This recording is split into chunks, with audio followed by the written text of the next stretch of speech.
Hey guys, welcome to this lecture series of operating system. तो इस lecture में हम लोग डिस्कस करेंगे स्टेट्स ऑफ प्रोसेस के बारे में। एक जो प्रोसेस है वो कौन कौन सी स्टेट से गुजरता है और उसके बाद वो एग्जीक्यूट होकर टर्मिनेट होता है, वो सारे स्टेट्स के बारे में हम लोग डिस्कस करेंगे। तो हम लोगों को पता है एक जो प्रोसेस है वो पहले स्टोर्ड रहता है सेकेंडरी मेमोरी में, और उसके बाद जब वो रन होता है उसको तब मेन मेमोरी में लाना पड़ता है। उसके बाद उसका जब कोड एग्जीक्यूट होता है तब वो सीपीयू में जाता है, और उसके बाद जब उसका टर्मिनेशन हो जाता है, एग्जीक्यूशन होने के बाद जब उसका टर्मिनेशन होता है तो उसको जो सब जितना भी रिसोर्सेस एलोकेट किया गया था या मेमोरी एलोकेट किया गया था वो उससे ले लिया जाता है, मतलब डी एलोकेट कर दिया जाता है, और वो प्रोसेस जो है टर्मिनेट हो जाता है। तो चलिए देखते हैं कि एक जो प्रोसेस है वो कौन कौन सी स्टेट्स से गुजरता है। तो मेनली जो स्टेट्स है वो है 5। ये new, ready, waiting, running and terminate. ये 5 जो है ये मेन एंड बेसिक स्टेप्स है। तो न्यू स्टेट में मेनली प्रोसेस की क्रिएशन होता है, और ये जो है ये सेकेंडरी मेमोरी में स्टोर रहता है, सेकेंडरी मेमोरी। और यहाँ पे जो है पीसीबी का क्रिएशन भी होता है न्यू स्टेट में, और उसके बाद जो है एक प्रोसेस जो है न्यू क्यू में ऐड हो जाता है।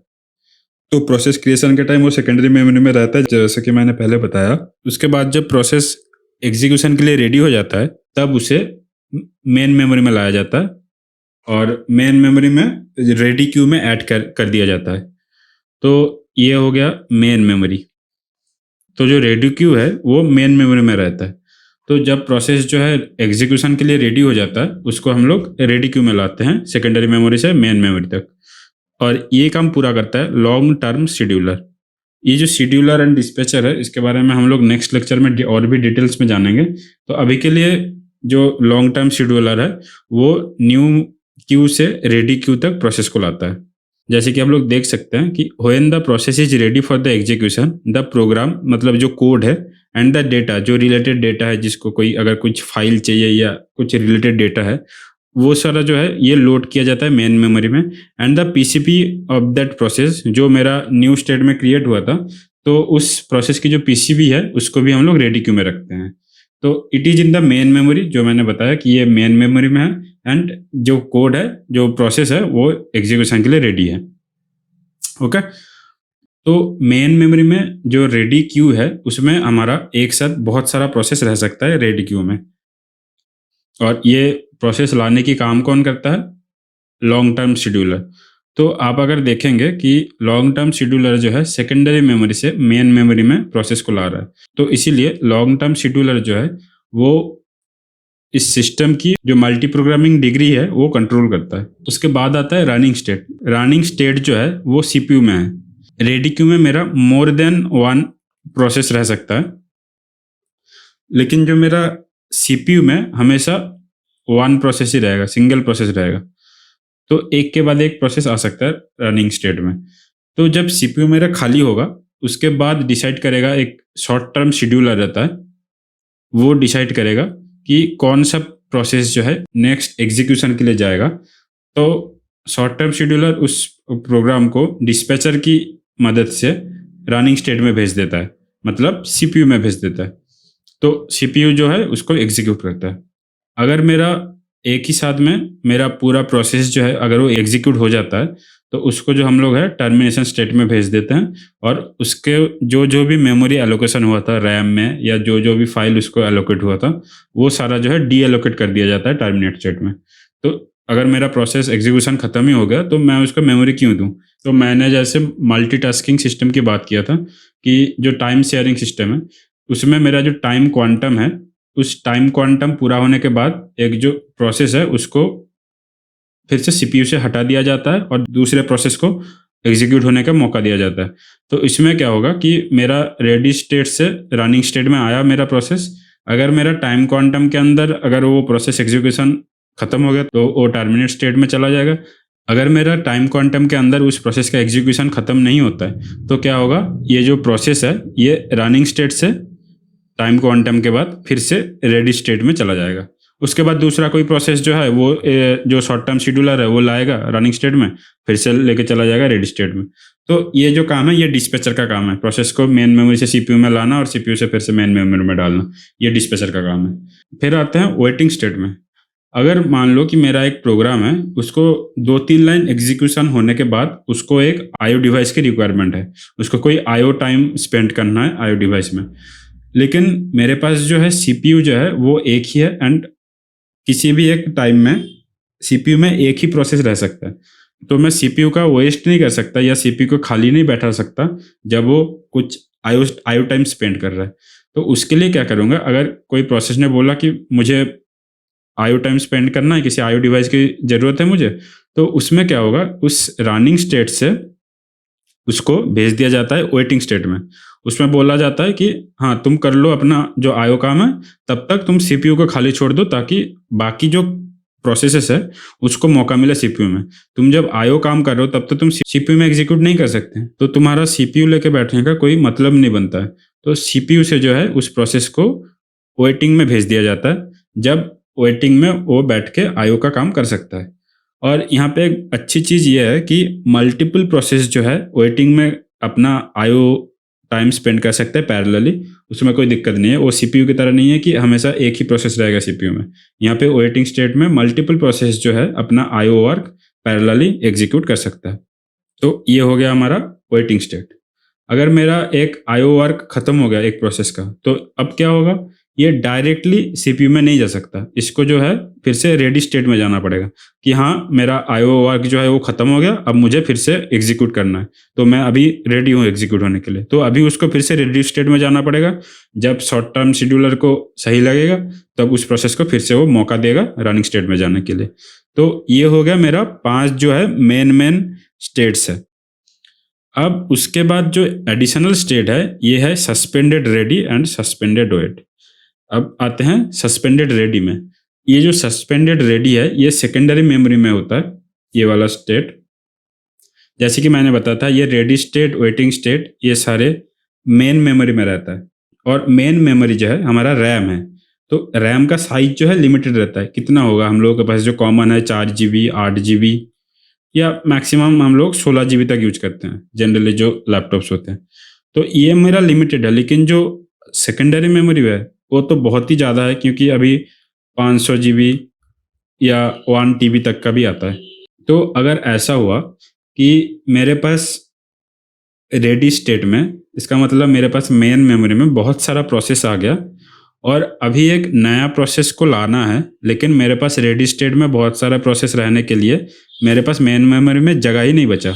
तो उसमें क्या होगा, मेन मेमोरी से मतलब रेडी स्टेट से हम लोग कुछ प्रोसेस को कुछ टाइम के लिए सस्पेंडेड रेडी में भेज देते हैं।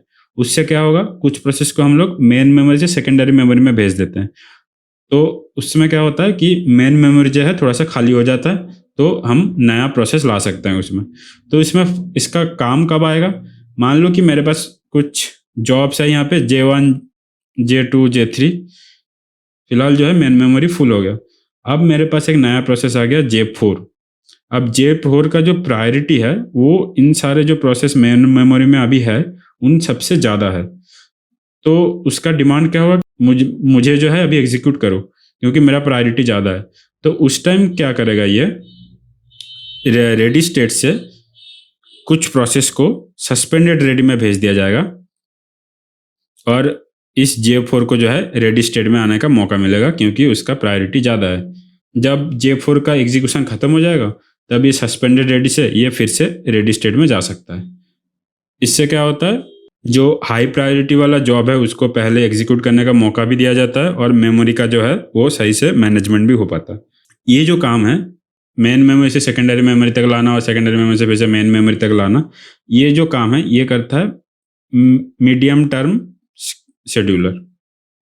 ये स्वैपर की मदद से जो प्रोसेस है उसको मेन मेमोरी से सेकेंडरी मेमोरी और सेकेंडरी मेमोरी से मेन मेमोरी तक ट्रांसफर कर सकता है। सेम तरीके का है सस्पेंडेड वेट। जैसे कि मान लो कि मेरे पास ये 3 जॉब है J1, J2, J3।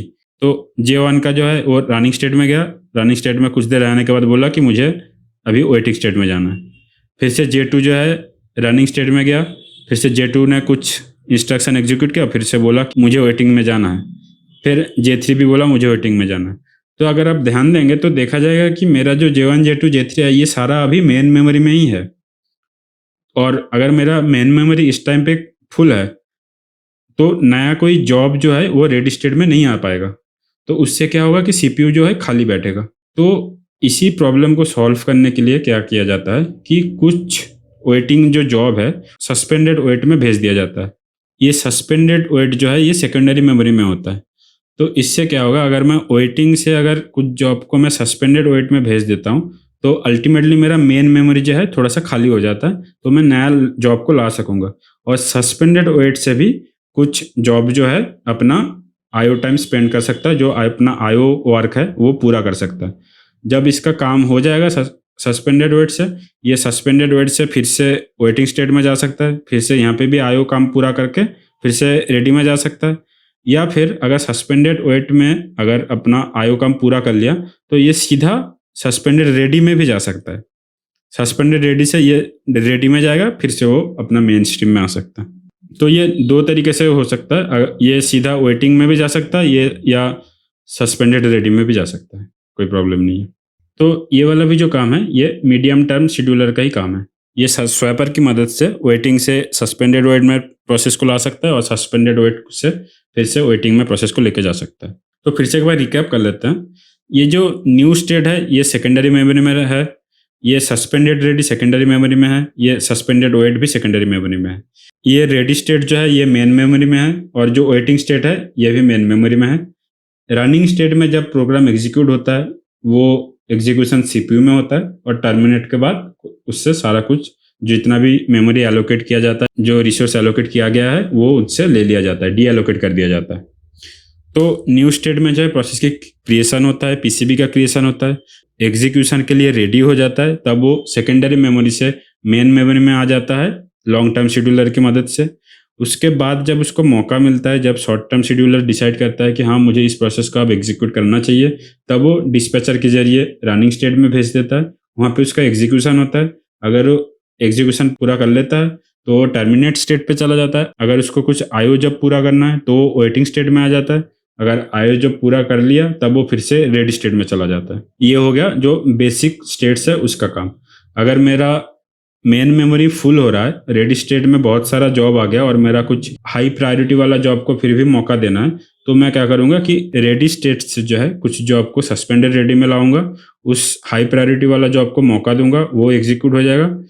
तब अगर रेडी स्टेट में जगह खाली है, सस्पेंडेड रेडी में जो जॉब था उसको मैं फिर से रेडी स्टेट में लेके जाऊंगा और उसको उसके बाद में एग्जीक्यूट होने का मौका दूंगा। सेम तरीके से अगर मेरा वेटिंग में भी बहुत सारा जॉब आ जाएगा तो मैं उसको सस्पेंडेड वेट में भेज दूंगा, जहाँ से भी वो अपना आईओ जॉब पूरा कर सकता है। उसके बाद अगर उसने आईओ जॉब कर लिया तो उसको मैं सस्पेंडेड रेडी में भेज दूंगा, या फिर हम लोग फिर से उसको वेटिंग में भेज सकते हैं और वेटिंग से वो फिर से रेडी में जा सकता है। तो यहाँ पे थोड़ा स्टेट्स के बारे में देख लेते हैं। न्यू स्टेट में क्या होता है, PCB is created and added to the new queue. जैसे कि हम लोगों ने देखा। रेडी स्टेट में क्या होता है, when the process is ready for execution, the program and data are loaded and the PCB of that process is kept in the ready queue and it is in the main memory and ready for the execution।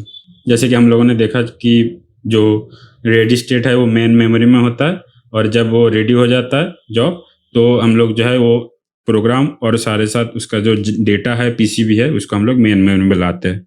उसके बाद running state में क्या है कि a process is selected from the ready state.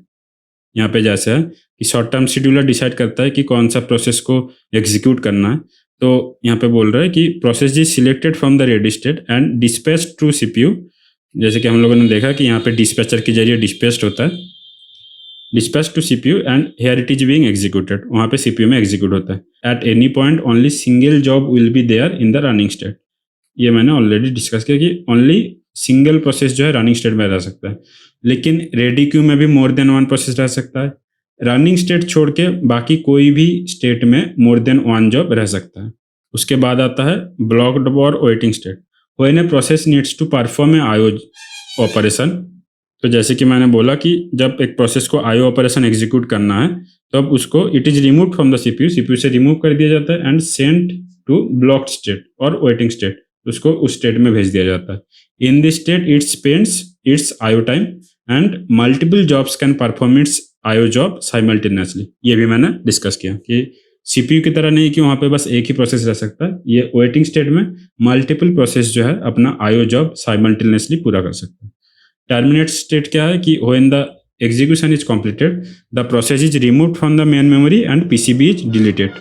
तो जब process का execution खत्म हो जाता है उसका मेन मेमोरी से हम लोग हटा देते हैं ताकि मेन मेमोरी में नया जॉब आ सके, और उसका जो पीसीबी है या दूसरा कोई मेमोरी अगर उसको एलोकेट किया गया तो वो भी उसका डिलीट कर दिया जाता है। उसके बाद आता है सस्पेंडेड रेडी। सस्पेंडेड रेडी में क्या है, एक process is remove from the ready state to suspended ready for some reasons such as shortage of memory और other job with more priority arrived etcetera, जो हम लोगों ने डिटेल में डिस्कस किया है ऑलरेडी। और उसके बाद लास्ट स्टेप है suspended block. The process is move from block to suspended block due to many reasons like shortage of memory. जैसे कि मैंने बोला कि अगर वेटिंग स्टेट में बहुत सारे जॉब्स आ गया तो मेन मेमोरी जो है वो फुल हो जाता है, तब मेन मेमोरी में जगह बनाने के लिए हम लोग कुछ जॉब्स को जो है सस्पेंडेड ब्लॉक या सस्पेंडेड वेट में लाते हैं ताकि मेन मेमोरी में जगह बने और नया जॉब को जो है एग्जीक्यूशन होने की मौका मिले। तो आज के लिए इतना ही। उम्मीद करता हूँ कि आप कुछ नया सीख पाए, और अगर आपको अच्छा लगा ये वाला लेक्चर तो प्लीज़ लाइक शेयर और सब्सक्राइब कीजिए, और अगर आपका कुछ डाउट है तो कमेंट सेक्शन में ज़रूर पूछिए, मैं आंसर देने की पूरी कोशिश करूँगा। मिलते हैं नेक्स्ट लेक्चर में, तब तक के लिए थैंक यू।